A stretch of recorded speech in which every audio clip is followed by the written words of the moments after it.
Pessoal, tudo bem? Então, gente, hoje eu pensei em falar um pouco sobre as portas que Deus abre.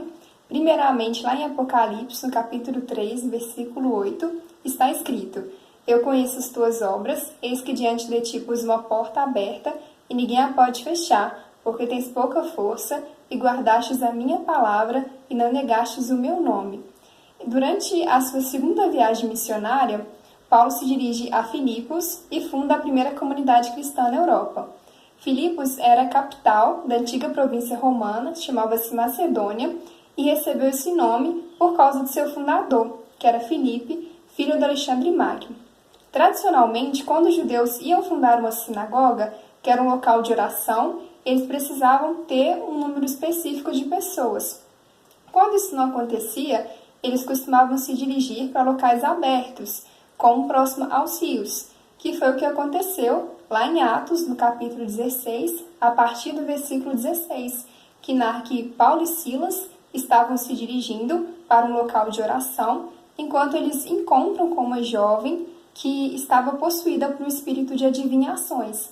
Essa jovem era escrava e ela persegue Paulo e Silas, afirmando que eles eram escolhidos de Deus. Só que Paulo se sente enfurecido com aquela situação e ele ordena que aquele espírito deixasse o corpo daquela jovem. E naquela época, a atividade de adivinhação era muito lucrativa. Então os donos daquela jovem, eles ficam enfurecidos com aquela situação e eles levam Paulo e Silas para serem julgados em praça pública. E eles são condenados por corromperem os costumes romanos, já que na época, os romanos eles eram politeístas, eles adoravam vários deuses. Então eles se dirigem à prisão e eles ficam presos. Durante esse período que eles estão presos, eles continuam adorando a Deus, eles continuam buscando a presença do Senhor.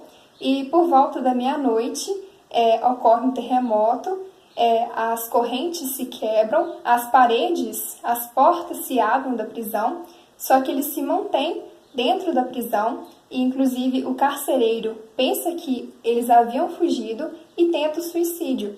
Mas quando ele percebe que Paulo e Silas se mantêm na prisão, ele pergunta para Paulo o que ele poderia fazer para receber a sua salvação, e Paulo disse que ele deveria ter fé.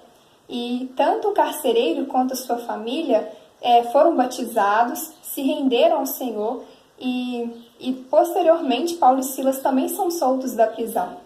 Através dessa história, nós podemos ver que muitas vezes nós também passamos por situações difíceis e nós pedimos a Deus, nós oramos, nós jejuamos, mas nós sentimos que as coisas não mudam, que as portas não se abrem.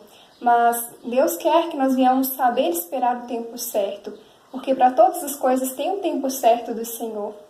E Deus também quer que nós venhamos entregar os nossos sonhos nas mãos dele, porque algumas vezes os nossos planos não vão coincidir com os planos do Senhor. Mas quando isso acontecer, é porque o que ele tem preparado para nós é muito maior do que aquilo que nós sonhamos ou planejamos para as nossas vidas.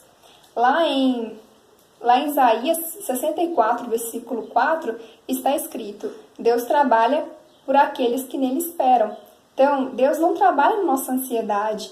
Deus quer que nós venhamos entregar os nossos caminhos nas mãos dele. Ele quer que nós venhamos confiar nele.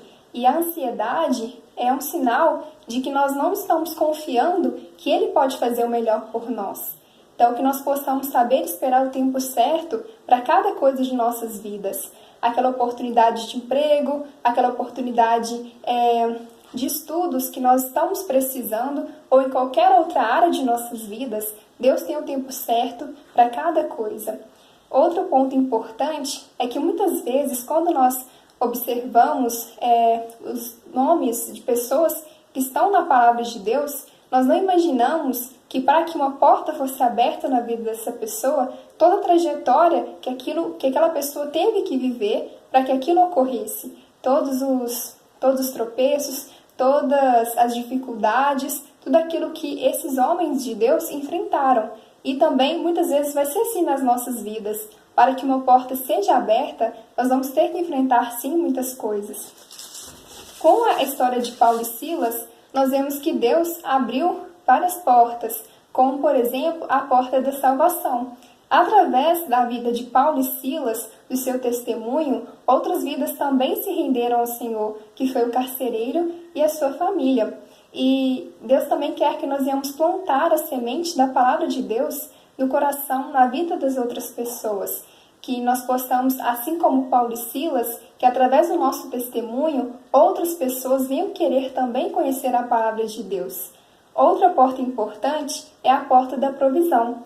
Muitas vezes nós vemos situações difíceis, mas assim como Deus proveu na vida de Paulo e Silas, Ele também irá prover nas nossas vidas. Ele não vai permitir que nós venhamos passar por situações pelas quais nós não vamos conseguir suportar ou que nós venhamos passar por necessidades. Ele vai prover em cada área de nossas vidas, na área material, na área sentimental, no nosso ministério, em cada situação, em tudo Deus está no controle. E é isso, pessoal. Muito obrigada. Não esqueça de se inscrever no canal. Um beijo e até a próxima.